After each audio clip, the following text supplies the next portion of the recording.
Olá, voltamos. Nós vamos trabalhar, começar a dar falar, né, sobre a educação, o ensino superior em Sinas, para nós vermos como é que surgiu, como que é essa formação superior. Mas antes disso, eu queria fechar a história a nossa fala da educação à distância da seguinte maneira, que embora a tecnologia seja realmente uma parte, né, extremamente importante na educação à distância, um programa para ter sucesso, ela deve se concentrar o quê? Nas necessidades instrucionais dos alunos do que na própria tecnologia. Então, é isso que eu quero falar para vocês. Nós temos que pensar, óbvio que a tecnologia faz parte, mas o nosso objetivo aqui, a gente pensa em vocês. De que forma que eu posso passar o que eu tenho para passar na melhor forma possível dentro da modalidade que vocês optaram por estudar. É isso que é o nosso objetivo. Tanto que eu até comento, né? Que a gente tem que pensar para cada aula, para cada formato que nos é passado, seja uma pós-graduação de 5 horas ao vivo, para uma disciplina de sala de aula normal de graduação de 2 horas, ou para um bloco de 10 minutos. Então, eu tenho que pensar o que vocês precisam e a melhor forma de utilizar essa tecnologia, que foi a que vocês optaram, para passar para vocês as informações necessárias. Então, esse é o grande desafio. E é um desafio nosso, professor. Né? E vocês também vão enfrentar esses desafios, porque vocês acham que é fácil? Me chamam aqui para dar uma aula de 5 horas ao vivo. 5 horas. É uma dinâmica, é uma forma. Eu não posso passar a mesma informação da forma que eu estou passando para vocês agora. É diferente. Então, isso que nós temos que pensar. Na melhor forma de passar para vocês o que foi proposto, a disciplina, a ementa. E é esse que eu quero de vocês também. Então, trabalhamos ensino à distância, quer dizer, o uso das tecnologias são importantíssimos, claro, só que você tem que pensar na melhor forma de você passar isso para o teu aluno. Não adianta você, como eu falei, dar o computador. Eu vou, para fazer parte dessa era da informação, eu vou levar meus alunos para o laboratório, se a tua escola tiver laboratório, e põe a galera lá. Mas é uma forma de diversão, uma forma de interação social. Quando você pede, solicita algo, né, para a busca da informação, para a construção do conhecimento, você tem que direcionar, você tem que dirigir, você tem que pensar antes, você tem que raciocinar, ir preparada. Vocês vão mandar o aluno acessar site tal, site Y, ver isso, ver aquilo. E é isso que a gente faz aqui, tá? Então, sobre educação à distância, especificamente, né, sobre o conceito, sobre a educação à distância, sobre essa tecnologia que está possibilitando a formação profissional. Né? Então, tem os vídeos que eu queria que vocês assistissem. Também tem um outro vídeo chamado Programa Extra Classe, Educação à Distância, que são os depoimentos dos alunos, de vocês, sobre educação à distância. Então, vocês também podem ver aí o que eles falam, os aspectos positivos, os aspectos negativos sobre educação à distância.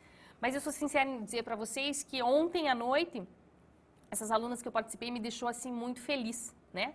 Porque o feedback delas, o retorno que elas tiveram, que elas me deram, foi assim algo muito legal, né? E todas são muito, agradecem, né, pela gente estar aqui, mas ao mesmo tempo, indiretamente, estão agradecendo pelo uso dessa tecnologia, por essa possibilidade de elas estarem tendo uma formação profissional, no caso delas especificamente pedagogia, e que elas estão felizes por estar fazendo um curso, né, à distância, e que, de forma geral, elas também achavam que tinham alguns pré-conceitos sobre educação à distância, mas que estão adorando, né? Estão aprendendo muito, umas já pensando em abrir uma escola de educação infantil. Então, é muito legal ver esse retorno e ver que nós estamos possibilitando a formação profissional dessas pessoas que não tinham condições, por N motivos, de ir a uma faculdade presencial. Então, vamos lá. Vamos falar sobre ensino superior. Você acha que você foi sempre assim? Não. Né? Você acha assim que era só fazer vestibular? Hoje temos N opções de faculdades privadas e que cada vez está mais fácil de você ter o teu diploma. Não foi assim, não. Na minha época já não era assim. Isso porque não sou da década de 50 lá, hein? Aqui foi em 1990, 89 que eu fiz vestibular. E não era tão fácil assim. Por quê? Porque aqui em Curitiba tinha lá uma universidade federal, as demais pagas. Na época minha mãe não tinha condição de pagar. Né? Eu tinha que trabalhar, mas assim mesmo, eu não sabia se ia dar conta, trabalhar 2 períodos, se não passasse na federal, teria que trabalhar para pagar. Então, não podia fazer vestibular. Então, era complicado, você tinha que fazer lá, se não passasse na federal, estudar tudo de volta, fazer cursinho e trabalhar.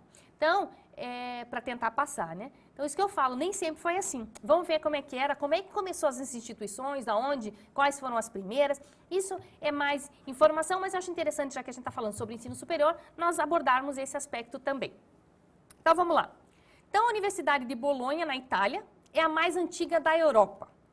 fundada, ó, muito tempo. Olhem só. E ela está até hoje, e vocês podem ver aí uma fotinho dela, mas está até hoje, mas ela é considerada a mais antiga da Europa.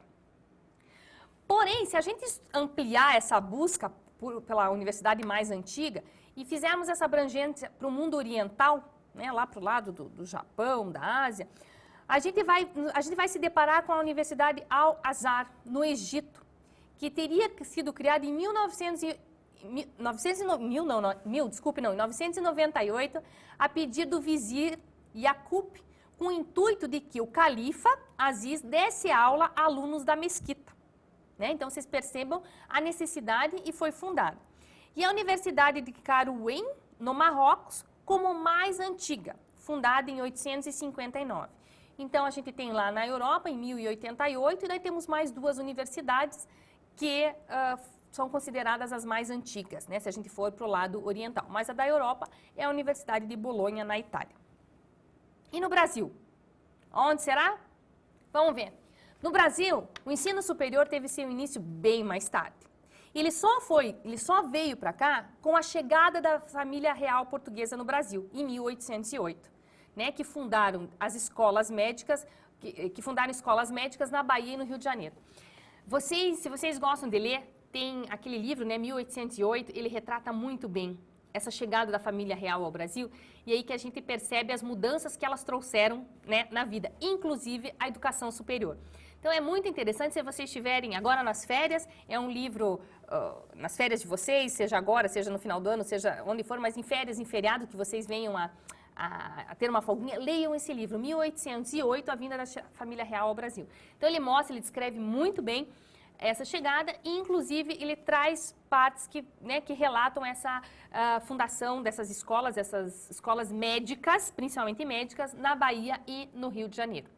A primeira faculdade em si, porque aí quando a família real veio ao Brasil eram escolas médicas. A primeira faculdade surge no Brasil em 1920. Veja, a família real chegou em 1808, né? Então foi bem mais tarde também.